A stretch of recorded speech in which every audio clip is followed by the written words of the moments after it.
अस्सलाम वालेकुम नाजरीन। आज हमारे साथ मौजूद हैं deputy superintendent nursing allied hospital Faisalabad madam Rubina Bashir. अस्सलाम वालेकुम जी मैडम। वालेकुम सलाम। कैसे हैं आप? ठीक हैं अल्हम्दुलिल्लाह, आप सुनाएं, ठीक ठाक है? जी, फ़ाइन अल्हम्दुलिल्लाह।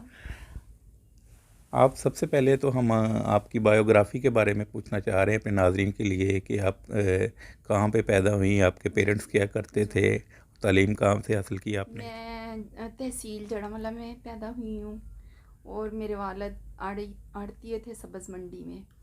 और मेरी जो बेसिक एजुकेशन है एफ तक वो मेरी जड़ामला की है। उसके बाद फिर मैंने नर्सिंग प्रोफेशन ज्वाइन किया तो देन मैं फैसलाबाद आ गई। नर्सिंग प्रोफेशन में 97 से हूँ मैं। प्रैक्टिकल फील्ड में जब से आप नर्सिंग में आए हैं, आपको किन किन मुश्किलात का सामना करना पड़ा? आप इसको मेरी खुशकिस्मती कह लें या अल्लाह ताला की तरफ से एक गिफ्ट कह लें कि मेरी जो एजुकेशंस थी या जो मेरे सीनियर्स ने मुझे गाइड किया था या जो मेरी प्रिंसिपल ने मुझे गाइड किया था, या एक होता ना इंसान वो अपने एटीट्यूड से बहुत सारे लोगों को डील कर लेता है ना। मुश्किलात तो आती हैं लाइफ में, बहुत ज़्यादा आती हैं, बहुत सारे लोग एक जैसे नहीं होते, लेकिन मेरी ज़िंदगी में इतनी मुश्किलात नहीं आई। अल्हम्दुलिल्लाह मेरे से पेशेंट खुश ही गए हैं।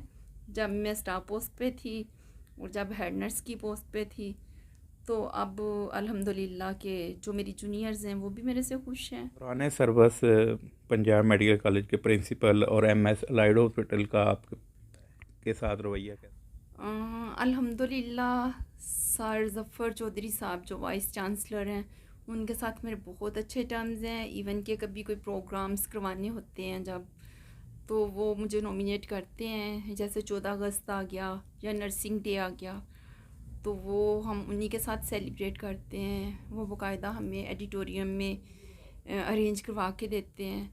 गो कि हम खर्चा अपना करते हैं लेकिन ये बड़ा होता है कि वो अपना कीमती टाइम निकाल के हमारे लिए आते हैं। अल्हम्दुलिल्लाह मेरे साथ उनके बहुत अच्छे हैं। बतौर दौरान सर्विस बतौर डिप्टी सुपरिटेंडेंट नर्सिंग आप पर सियासी प्रेशर होता है? अगर होता है तो किस किस्म का? सियासी प्रेशर देखें हमारी जॉब में बहुत ज़्यादा है।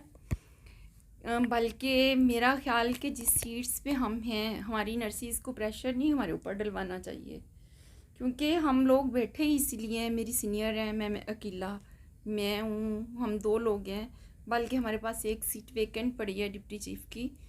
तो जब हम आपके सीनियर्स बैठे हैं तो मेरा ख़्याल नहीं है कि प्रेशर डलवाया जाए पॉलिटिकली, लेकिन आता है, हैंडल कर भी लेते हैं। समटाइम्स हमारी भी मजबूरियाँ होती हैं, क्योंकि बाकी और लोगों के भी रिलैक्स वार्ड्स में ड्यूटी करने के लिए आते हैं कि ज़रूरी नहीं सियासी हो, और भी बहुत सारे लोग आ जाते हैं, हॉस्पिटल के लोग भी आते हैं।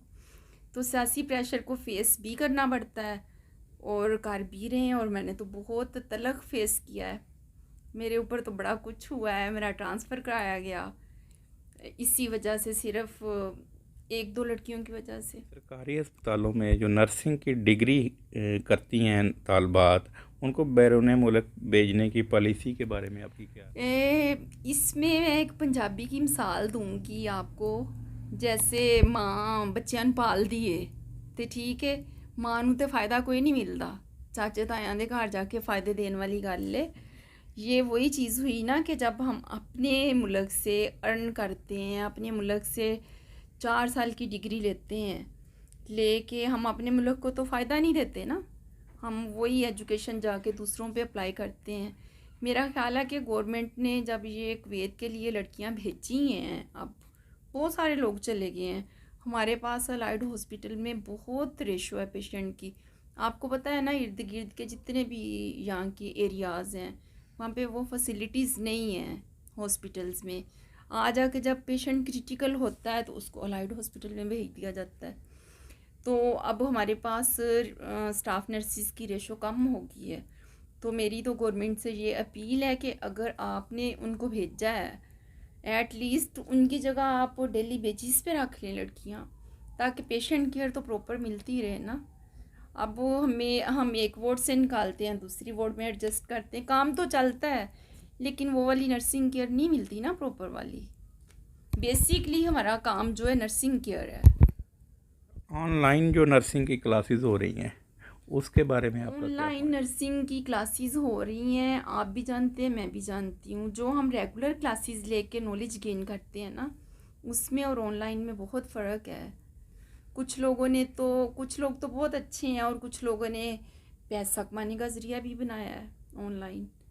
कुछ लड़कियां इतनी टैलेंटेड हैं, वो रेगुलर स्टडी कर रही हैं यहाँ पे, जैसे अजीज़ फातिमा लगा लें, मदीना टीचिंग, इंडिपेंडेंट, ये वो। तो बाकी ये जो जाती हैं इधर उधर गई, ये वो, इन जगहों पे तो ये ऑनलाइन क्लासेस होती हैं, ये तो एनओसी लेके ही फिर जाती हैं ना।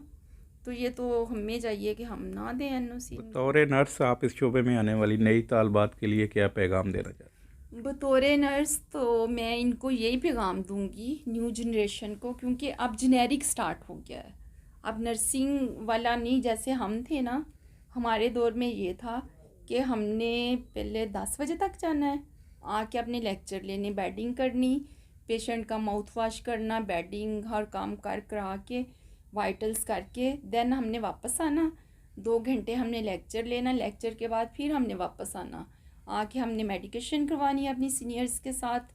अब वो वाली चीज़ें नहीं हैं। ये जो जेनेरिक है, ये 4 ईयर का कोर्स हो गया स्टार्ट, लेकिन इसमें आपका प्रैक्टिकल नहीं है।